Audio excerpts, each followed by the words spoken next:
Hey, welcome back to Harvestlandtv. This is week 2 of over-the-counter archery deer. We're going to give you an update of what happened in the first 2 weeks of archery deer and show you kind of where we're at with that. We have a few units that have closed, or not units, but hunts.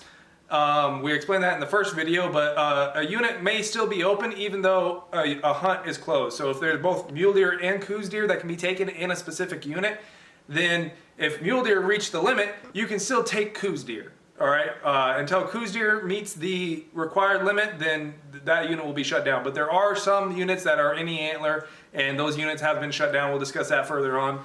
But yeah, if you have not yet subscribed, hit that subscribe button and that notification bell. We take veterans out hunting and fishing to combat veteran suicide. That's what we're all about on this channel. So anything in the links below is going to go directly towards supporting that. If you guys want to check out my new book that's Bass Fishing Yuma, Arizona, it shows how we bass fish around here. It's got local people's testimonies in there. It's got all sorts of great advice about how to fish winter, summer, spring, and fall times. So if you're interested in that, learning how to fish, it applies to all of Arizona, but specifically Yuma.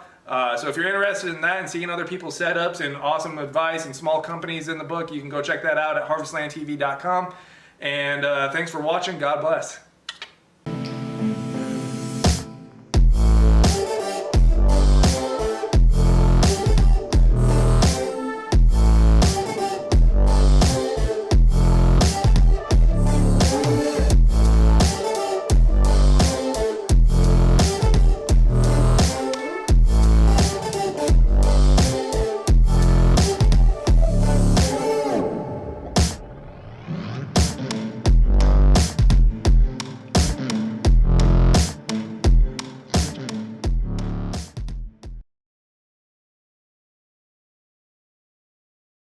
Awesome day of opening dove season, by the way. We limited it out within 1 hour. It is now, what time is it? It is 10 o'clock. I've been chilling out at home, got home around 8:30. So awesome morning, awesome dove, flying like crazy here in Yuma, Arizona. Gotta love it. Anyway, this is September 1st is where we're at. We have 6 units officially closed down, or 6 hunts closed down. Okay, that is unit 1 is completely closed. You cannot hunt unit 1 until next August of 2023. Same with 3B. 3B is completely closed down. Now you see how they've taken influx of deer in this unit. It's not a big deal. You can, even if this unit met the quota of 35 deer on Monday, hunters still have the ability to take deer until Wednesday. So that's why you're seeing that 150%, that over harvest. And if this happens 2 years in a row, which it probably will, they'll change season dates. So they'll change the season dates, or they'll put it to a draw completely. That's what's in the regulations. If the threshold is met in a specific unit 2 years in a row, then the Game and Fish will decide whether to change the season dates, change the amount of deer being able to be taken, or move it to a draw completely. I have a feeling that they're going to move it to a draw completely, but it would be cool to kind of have them shift around the season dates, maybe just have some of these units later in the year, you know, but still have over-the-counter opportunity in that, maybe slow that down a little bit. But again, in my opinion, I don't think they need to be doing, I like the fact that we're tracking our deer and knowing how many are being taken, but I believe if you look at the rifle charts, and we'll go over that in a little bit, if you look at the rifle charts and everything for harvest and over-the-counter harvest and the deer populations that they have for their numbers, you'll see the deer population going up like this, and then here comes the rifle harvest rate.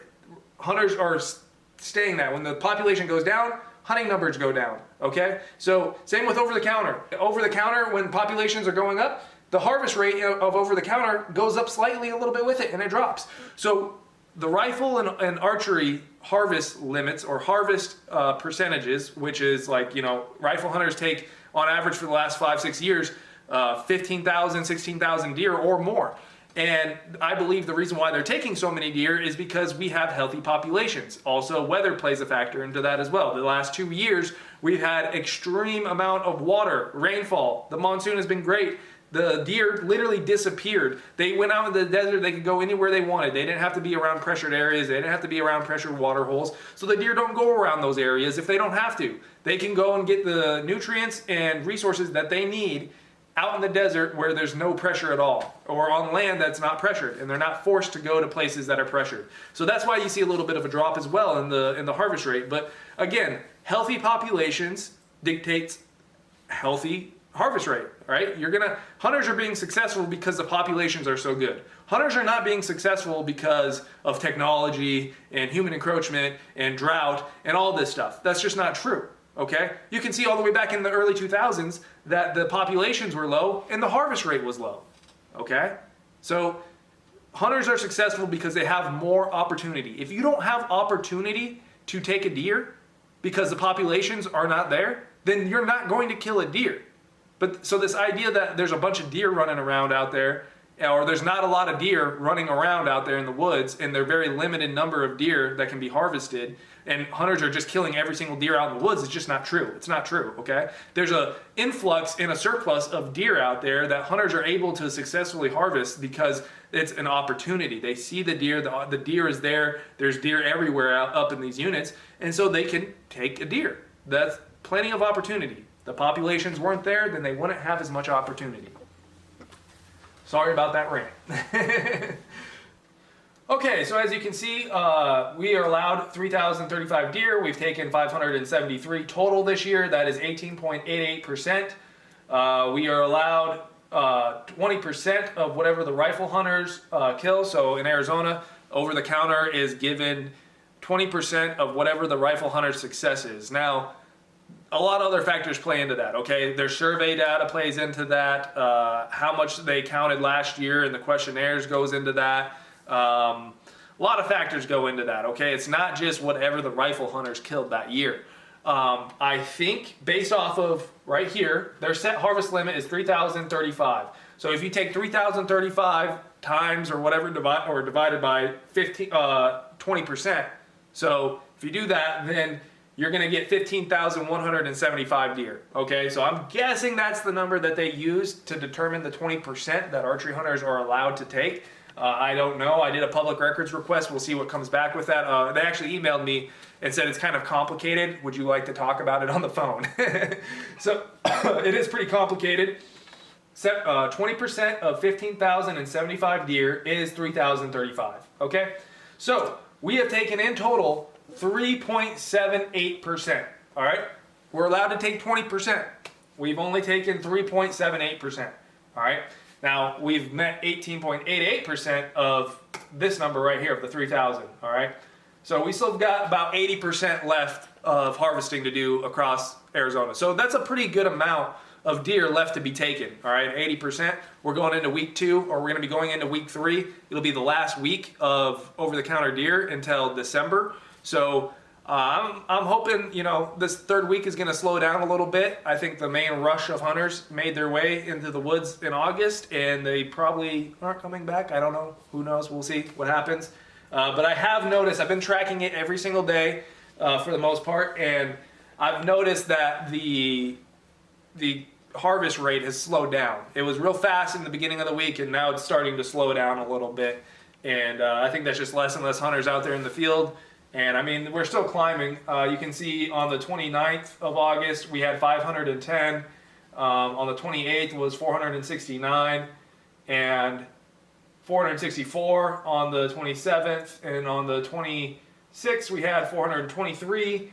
And on the 25th is when I started tracking it, we were at 414. So we've really only gone up in the last week. They only really killed about, holy crap, they only killed like 160 deer. So that whole week, week 2, only 160 deer were really killed. Week 1, you got like 414 deer being killed. So that shows it right there. That's a big rush of people out in the woods hunting right away, right off the bat, and probably playing for it, probably are out there camping and having a good old time. And that's why you have that huge rush of people that have went up there and harvested deer. So we're not even at 20% yet of our total harvest, and we're going into week 3. And week 2 only produced 160 deer across the state. So I'm guessing that week 3 is going to be the same. There's probably going to be 100, 200 deer that are taken in week 3, and we'll probably be at 20%, which leaves us with 80% of Arizona over the counter to hunt still. All right, we still have 80% of deer to take in Arizona. And so that's pretty good. That's not too bad, honestly. It was a big rush of deer being taken in the first week of over the counter, but hey, it's not that bad. It will suck if these units shut down. I will say that. I don't really agree with them shutting those units down. I think they need to do a little bit more research, a little bit more data, and kind of really figure out what their populations are. Because if you got a unit shutting down in the first 5 days, well, you got a lot of deer in that unit. You're allowing hunters to take 55 deer. They take 63 deer within 5 days. That's a lot of deer in that unit, all right? So you might want to rethink your population size. You might have more deer in that unit than you thought of. Again, I haven't hunted Unit 27 or Unit 1. I don't know how many deer are in that unit. I've never been there myself.